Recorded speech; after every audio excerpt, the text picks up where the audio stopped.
২৭ দিন বন্ধ থাকার পর ফের লালমনিরহাট থেকে চালু হলো ঢাকাগামী লালমনি এক্সপ্রেস ট্রেন। তবে লালমনিরহাট থেকে ঢাকাগামী বুড়িমারি এক্সপ্রেস বন্ধ আছে এখনো। লালমনিরহাট থেকে একটি আন্তনগর সহ মোট ১৫টি ট্রেন বিভিন্ন রেল রুটে চলাচল করছে। ঢাকাগামী অনেক যাত্রী লালমনিরহাট থেকে ঢাকা যাওয়ার অনেক ভোগান্তির শিকার হয়, কিন্তু লালমনিরহাট এক্সপ্রেসের কারণে সহজে যাতায়াত করতে পারি। আমরা আগে যে সুবিধাটা পেয়েছিলাম সেটা আজকে আবার নতুন করে পাচ্ছি। গাজীপুরে সকাল ৭টায় তুরাগ এবং ৯:৩০টায় মহুয়া এক্সপ্রেস ঢাকার উদ্দেশ্যে ছেড়ে যায়। রাজনৈতিক অচল অবস্থার কারণে ছাত্রদের বৈষম্য বিরোধী আন্দোলন এবং অচল অবস্থায় কাটিয়ে ওঠার পরে ট্রেন চলাচল সার্বিকভাবে এখন স্বাভাবিক অবস্থা বিরাজ করতেছে।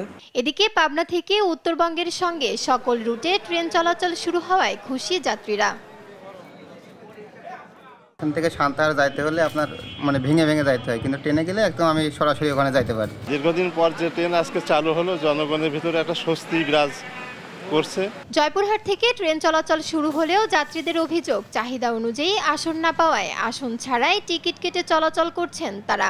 এতে ভোগান্তিতে পড়েন বয়স্ক, প্রতিবন্ধী ও রোগীরা। যারা অসুস্থ তাদের ওঠানামার জন্য পর্যাপ্ত ব্যবস্থা নাই।